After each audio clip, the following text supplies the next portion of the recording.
जय हिंद। मैं हूं कर्नल दानवीर और आप देख रहे हैं मेरा यूट्यूब चैनल दानवीर सिंह। कल की खबर थी और बहुत ही इंटरेस्टिंग खबर थी। मेरे को लगा कि आज उसका वीडियो करा जाए। करना तो कल था, लेकिन हमास और गाज़ा और इस चीज़ ने ऑक्यूपाई करी हुई थी पूरी तरह स्पेस, और तो फिर इसलिए ये एक दिन के लिए रेलीगेट हो गया, पीछे चला गया। ये खबर है 2016 के पठानकोट सुसाइड बॉम्बर्स के हैंडलर शाहिद लतीफ़, जिसको पाकिस्तानी पुलिस वाले लतीफ़ साहब कहते हैं, उसको अज्ञात लोगों ने नूर मैदान की मस्जिद के अंदर फज्र की नमाज के बाद हलाक कर दिया। ये अनआइडेंटिफाइड गनमैन दरअसल नमाजियों में ही शामिल थे और उन्होंने शाहिद लतीफ़ और इसके भाई को गोली मार दी। दरअसल ये वही व्यक्ति है जिसको किसी ज़माने में मसूद अज़हर के साथ छोड़ने की शर्त लगी थी, लेकिन इसको छोड़ा नहीं गया और बाद में ये यूपीए की सरकार ने माहौल ठीक करने के लिए इसको छोड़ा था। ये एक बहुत ही ख़तरनाक आतंकवादी था और हाल ही में अनंतनाग के अंदर हुए ऑपरेशन में, जिसमें 2 आर्मी के ऑफिसर्स और एक पुलिस का ऑफिसर मारा गया, उसमें इसका हाथ शामिल बताया जाता है। टीआरएफ जो कश्मीर के अंदर नया संगठन है लश्कर तौयबा का, उसका मैनेजमेंट, उसका कंट्रोल यही महाशय करते थे। और मज़ेदार बात यह है कि लगातार एक के बाद एक लश्कर तौयबा, जैश ए मोहम्मद के आतंकवादी अज्ञात गनमैन्स द्वारा टारगेट किए जा रहे हैं। आपको याद होगा कासिम एक मारा गया था पीओके के अंदर, कासिम कश्मीरी, अबू कासिम कश्मीरी, जिसका हाथ रजौरी के अंदर मिलिट्री व्हीकल को एम्बुश करने का था। लेकिन ये चीज़ जब हम देखते हैं तो हमको लगता है कि यार ये लोग भी हम लोगों की तरह ही सोचते हैं। इनमें भी इनका सोचने का तरीका और लॉजिक भी उसी तरह काम करता है जैसा हम और आप लोगों का करता है। लेकिन गाज़ा और इजराइल के अंदर जो हुआ है उसको देखने के बाद तो ये लगता है कि शायद हम लोग गलत हैं। इन लोगों का लॉजिक ऐसे काम नहीं करता है। आपको ये आतंकवादी लगते होंगे, आपको लगता होगा कि ये मासूमों की हत्या करते हैं, निर्मम हत्या करते हैं, जघन्य अपराध करते हैं और ये कितने गंदे लोग हैं।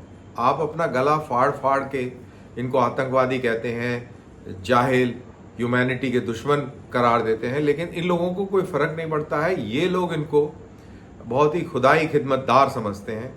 ये इन लोगों को अल्लाह के भेजे हुए फरिश्ते मानते हैं और इनको लगता है कि ये बहुत ही नेकी का काम कर रहे हैं और बिल्कुल इस्लाम के रूल बुक के तहत ये काम कर रहे हैं।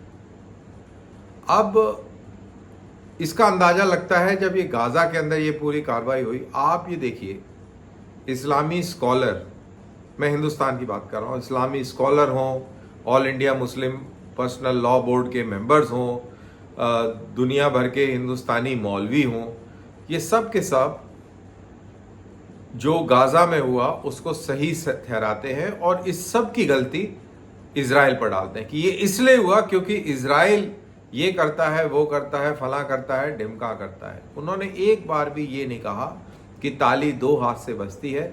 ये काम इन्होंने किया, इसलिए ये काम ये कर रहे हैं।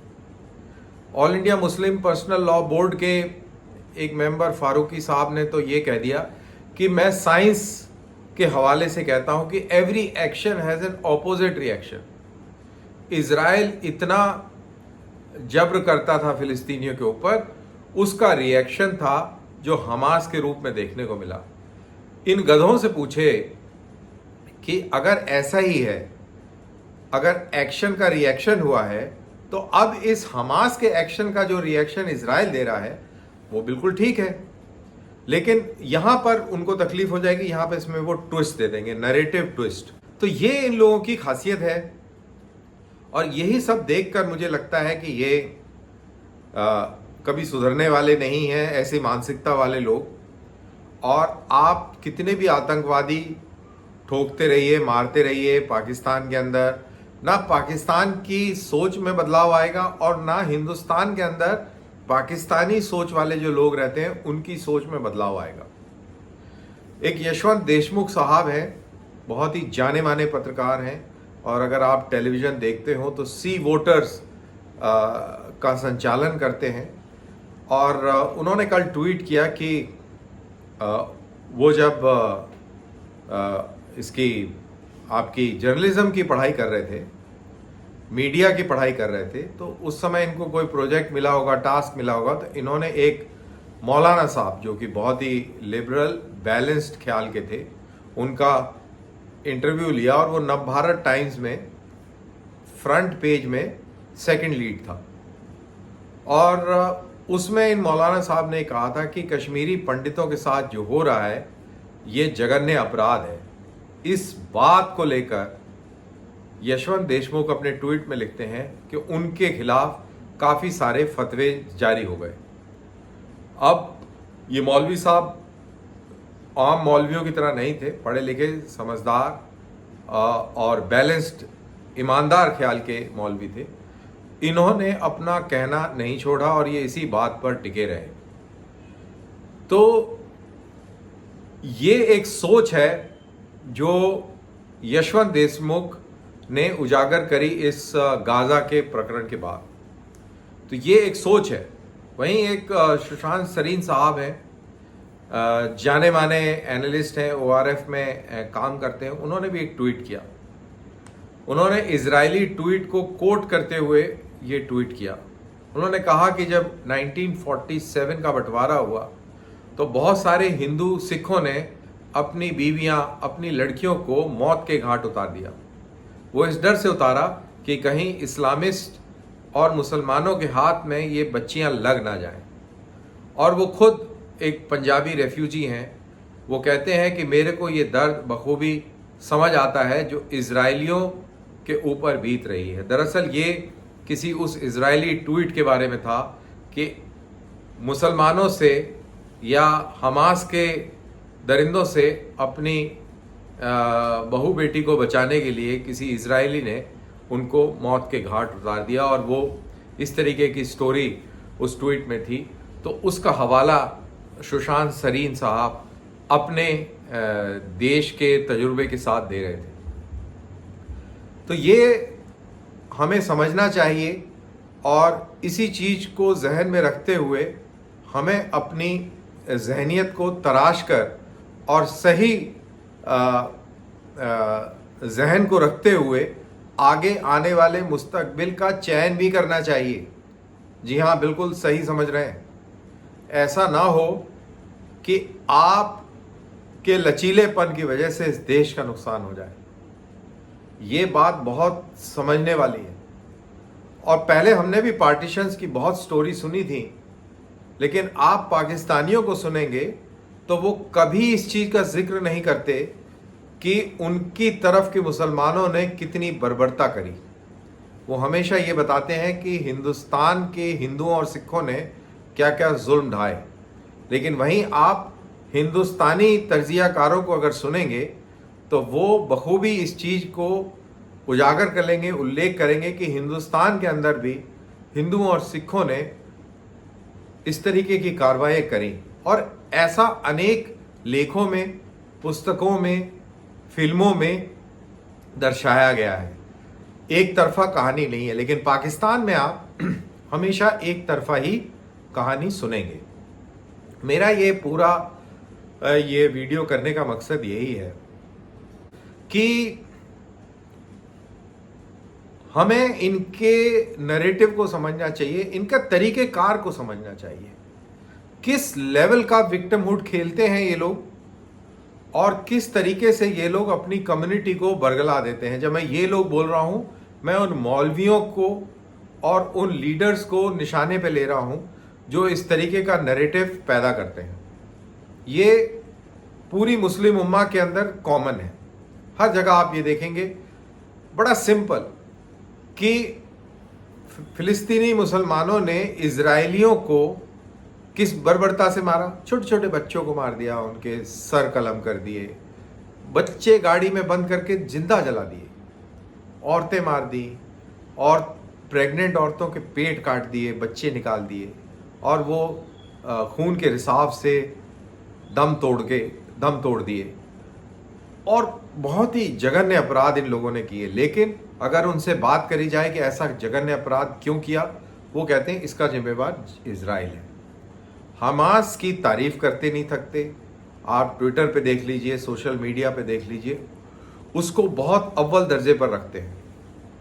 पहले मुझे लगता था कि ये जाहिलपना पाकिस्तान में ही है, लेकिन मुझे बड़ी हैरानी हुई, और पिछले 24-48 घंटे के अंदर जिस तरीके से हिंदुस्तानी मुसलमान प्रतिक्रिया दे रहा है, मुझे बहुत ही अचंभा हो रहा है। मुझे लग रहा है कि 70-75 साल इस मुल्क में रहने के बाद, उदारवादी मुल्क में रहने के बाद, अभी तक इनकी सोच में बदलाव नहीं आया है।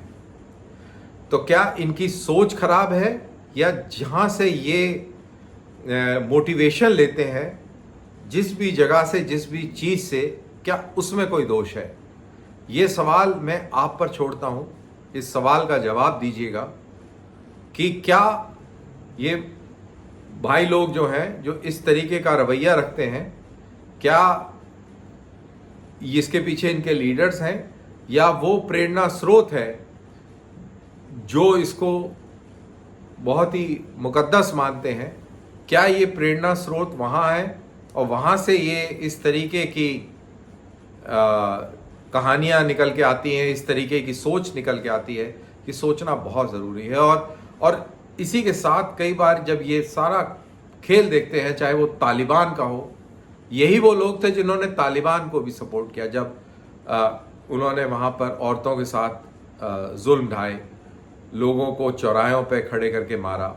इन्हीं लोगों ने उसको सपोर्ट किया। तो हिंदुस्तान के मौलवियों ने, पाकिस्तान की तो चले मान सकते हैं, आईसिस की आज तक किसी ने आलोचना नहीं करी। कश्मीर के अंदर आतंकवादियों की किसी ने आलोचना नहीं करी। हिंदुस्तान के अंदर इतने आतंकवादी हमले हुए, कोई फतवा जारी नहीं किया। तो ये हमें सोचने पे मजबूर करता है, और साथ के साथ हमें ये भी सोचने पे मजबूर करता है कि जब हमारे ऊपर 800 साल इस्लामी रूल रहा, तब हमारे पुरखों ने किस तरीके से वो दिन निकाले होंगे, किस तरीके से वो जीवन जिया होगा। जब पाकिस्तान में आए दिन 12 साल, 14 साल, 16 साल की बच्चियों को उठाकर ये जाहिल ले जाते हैं, और 70-70 साल के बुढ़ों के साथ में उनका निकाह कर देते हैं कि इसने इस्लाम खुशी से कबूल कर लिया है। अगर ये आज इस सदी में हो रहा है, तो आप सोचिए कि उन 800 सालों में कितना जब्र हुआ होगा, कितना जुल्म हुआ होगा। और उस सब की भी जिम्मेदारी मेरे को पक्का भरोसा है कि ये हमारे ऊपर ही डालेंगे। इसी के साथ मैं ये वीडियो को यहाँ पर समाप्त करता हूँ, और उम्मीद करता हूँ कि ये अज्ञात लोग पाकिस्तान में छुपे आतंकवादियों को इसी तरह टारगेट करते रहें, चाहे वो कुछ भी सोचें, लेकिन हमें शैतानी सोच को पनपने नहीं देना है। शैतानों का इसी तरीके से सफाया करना है जो इंसानियत के दुश्मन हैं। मुझे दीजिए इजाज़त। जय हिंद।